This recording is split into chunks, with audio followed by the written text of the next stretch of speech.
নাটোরের মোহনপুরে জমি নিয়ে বিরোধের জেরে প্রতিপক্ষের হামলায় ও মরিচ মিশ্রিত গরম পানি দিয়ে শরীর ঝলসে গুরুতর আহত শাহনাজ বেগম নামে এক নারীর চিকিৎসায় দায়িত্ব নিয়েছে বাংলাদেশ সেনাবাহিনী। আজ মঙ্গলবার সেনাপ্রধানের নির্দেশে সেনাবাহিনীর সদস্যরা অ্যাম্বুলেন্সে ভুক্তভোগী নারীর বাড়িতে উপস্থিত হন।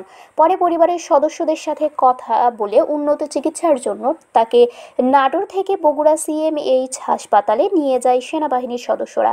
সেনাবাহিনীর নাটোর ক্যাম্প সূত্র জানায়, জমিজমা বিরোধের জের ধরে গত ২৬ জুন হালিমা বেগম এবং শাহনাজ বেগম নামের দুই নারীকে তাদের প্রতিপক্ষ মরিচের গুঁড়া মিশ্রিত গরম পানি দিয়ে শরীর ঝলসে দেয়। এ ঘটনায় ভুক্তভোগীর পরিবারের পক্ষ থেকে সেনাবাহিনীর কাছে অভিযোগ করেন তারা। পরে সেনাবাহিনীর সদস্যরা তদন্ত করে ঘটনার সত্যতা পান এবং অভিযুক্তদের বাড়িতে অভিযান চালিয়ে ঘটনার সাথে জড়িত ৬ জনকে গ্রেফতার করে পুলিশের কাছে হস্তান্তর করেন। আহত দুই নারীর মধ্যে হালিমা খাতুন নামে একজনের অবস্থার উন্নতি হলেও শাহনাজ বেগম নামের অপর নারীর অবস্থার অবনতি হয়। হতদরিদ্র নারী শাহনাজের পরিবার টাকার অভাবে সুচিকিৎসা করাতে না পেরে মানবেতর জীবনযাপন করছিল। বিষয়টি সেনাপ্রধান অবগত হয়ে বিনামূল্যে শাহনাজ বেগমের উন্নত চিকিৎসার নির্দেশ দেন। শারমিন শিমু, বরেন্দ্র টেলিভিশন।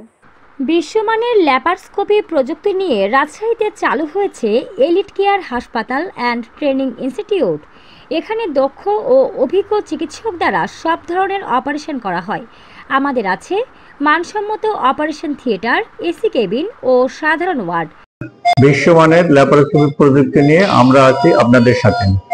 যোগাযোগ টিবি পুকুর মোড়, লক্ষ্মীপুর, জিপিওর উত্তরে, রাজশাহী।